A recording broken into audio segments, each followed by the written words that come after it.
যানজট নিয়ন্ত্রণে প্রশাসনের নয়া উদ্যোগ, স্বস্তি রায়গঞ্জ শহরবাসীর। এই বিষয়ে জানা যায়, দীর্ঘদিনের যানজট সমস্যা কমাতে নয়া উদ্যোগ নিল জেলা প্রশাসন ও জেলা পুলিশ। গতকাল বুধবার থেকে শহরের বিনায়ক হোটেল থেকে বিবিডি মোড় পর্যন্ত নতুন ট্রাফিক নিয়ম চালু হয়েছে। নতুন নিয়ম অনুযায়ী নির্দিষ্ট স্থান ছাড়া কোনো অটো, টোটো বা 3 চাকার যাত্রীবাহী গাড়ি যাত্রী ওঠানো ও নামাতে পারবে না। সকাল থেকেই রাস্তায় সক্রিয় ছিলেন ট্রাফিক পুলিশের আধিকারিক ও কর্মীরা। নিয়ম ভাঙলে সতর্ক করা হয় এবং যান চলাচলেই নজরদারি চালানো হয়। প্রশাসনের দাবি, শহরের যানজট কমানো, সাধারণ মানুষের যাতায়াত সহজ করা এবং সড়কেই শৃঙ্খলা ফেরানোই এই উদ্যোগের লক্ষ্য। এই নতুন নিয়ম চালুর প্রথম দিনেই এই এলাকায় যানজট অনেকটাই নিয়ন্ত্রণে রয়েছে বলেও জানিয়েছেন স্থানীয়রা। দীর্ঘদিন ধরে এই সমস্যার সমাধান চাওয়া হচ্ছিল। স্থানীয় ব্যবসায়ী ও বণিক সংগঠনের প্রতিনিধিরাও প্রশাসনের পদক্ষেপকে স্বাগত জানিয়েছেন। তাদের মতে, যানজট কমলে ব্যবসা বাণিজ্যের পরিবেশ উন্নত হবে এবং ক্রেতাদের যাতায়াতের সুবিধা হবে। আপাতত এই যানজট মুক্ত হওয়ায় স্বস্তির নিঃশ্বাস ফেলেছেন সর্বস্তরের মানুষ।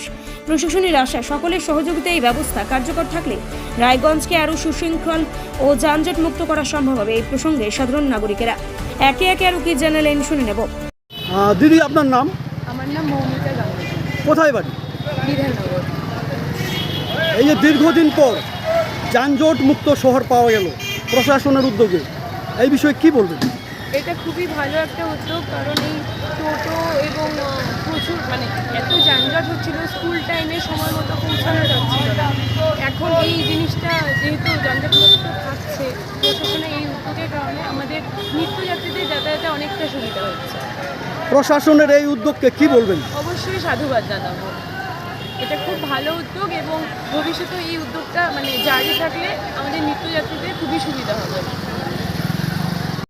দাদা, আপনার নাম? আমার নাম সুব্রত বর্মন। কাকে নিয়ে এলেন স্কুল থেকে? স্কুল থেকে নিয়ে আসলাম আমি, আমার ছেলে হবে আর পেছনে ভাগ্নি যাবে। কিন্তু এই যে যানজট মুক্ত শহর দেখা যাচ্ছে, প্রশাসন যেটা উদ্যোগ নিয়েছিল সেটা আজকের থেকে লাগু এবং একদম পরিষ্কার দেখা যাচ্ছে। কি বলবেন এই বিষয়ে? হ্যাঁ, খুব ভালো উদ্যোগ নিয়েছে প্রশাসন। এতে যানজট মুক্ত শহর হবে, এতে বেশ মানুষের সুবিধাই হবে। প্রশাসনের এই উদ্যোগকে কি বলবেন? অনেক সাধুবাদ জানাচ্ছি, প্রশাসন অনেক ভালো কাজ করছে রায়গঞ্জে। সরকার, এই যে বহুদিন পর যানজট মুক্ত শহর দেখা যাচ্ছে, এই বিষয়ে কি বলবেন? এই বিষয়ে বলবো, আমাদের বাংলার সরকার যানজট যেভাবে বলছিল, এই সরকার যেভাবে মানুষকে প্রতিশ্রুতি দিয়েছিল যানজট থাকবে না শহরে, সেই যানজট সরকার কথা দিয়েছিল, কথা রাখছে। আমরা দেখছি শহরে এখন সব যানজট সব মুক্তি, ভালো চলছে সরকারের। কিন্তু বিগত সরকারও একাধিকবার উদ্যোগ নিয়েছে, আখেরে সেভাবে কোনো কাজ হয়নি।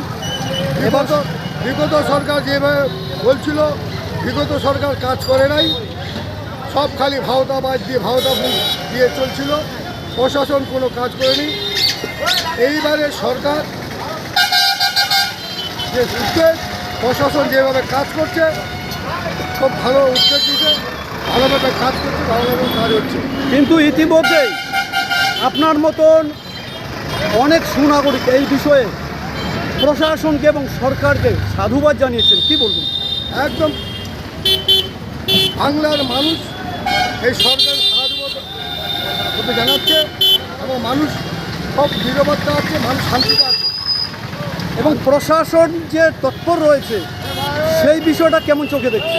প্রশাসন খুব ভালোভাবে দেখছে, প্রশাসন খুব ভালো উদ্যোগ নিয়ে ভালো কাজ করছে। এই সরকার যেভাবে বলছে সেভাবে কাজ করছে। সরকারকে আর প্রশাসনকে সাধুবাদ জানাই, খুব ভালো কাজ করছে। আজকে যে উদ্যোগ সরকার যেভাবে বলছে সেভাবে কাজ হচ্ছে। দাদা, আপনার নাম? নমস্কার, আমার নাম রাজদীপ আচার্য। আমি গঙ্গারাপুর থেকে এসেছিলাম, রায়গঞ্জের কর্মসূত্রে আমি এসেছি। তো এখানে এসে যেটা আমাদের গভর্নমেন্ট যেটা টোটো চালকদের জন্য যেটা বার্তা রেখেছে, সেটা আমি আজকে রায়গঞ্জে এসে দেখতে পাচ্ছি যে তারা অনেক নিয়ম শৃঙ্খলার মধ্যেই তারা যে বাউন্ডিং তৈরি করে দিয়েছে সরকার, সেটা খুব সুন্দরভাবে তারা পালন করছে। এবার ওরা যে নির্দিষ্ট জায়গা থেকে এই যে প্যাসেঞ্জার ওঠানো, সেটাই বাস্তব প্রতিফলন আমরা দেখতে পাচ্ছি। ঠিক আছে, খুব ভালো লাগলো সরকারের যে ফাইন্ডিং দিয়েছে জনসাধারণ আম পাবলিকের জন্য, তো জনসাধারণ সেটা অবশ্যই পালন করছে। এর জন্য আমরা জনসাধারণকে অনেক সচেতন এবং অনেক ধন্যবাদ জানাই। তার সাথে যারা আমাদের মাধ্যমে আপনি যে আপনার চ্যানেলের মাধ্যমে যেটা লাইভ করছেন, সেটা আপনার চ্যানেলের প্রত্যেকটা দর্শক দেখেও খুব উৎফুল্লিত হবে যে না, মোটামুটি রায়গঞ্জের পরিবেশটা আগের তুলনায় যেরকম দেখে এসেছি আমরা, সেক্ষেত্রে অনেকটাই তার বিপরীত। ধন্যবাদ। রায়গঞ্জ থেকে প্রণব কুমার দেবনাথের রিপোর্টার বঙ্গ সংবাদ।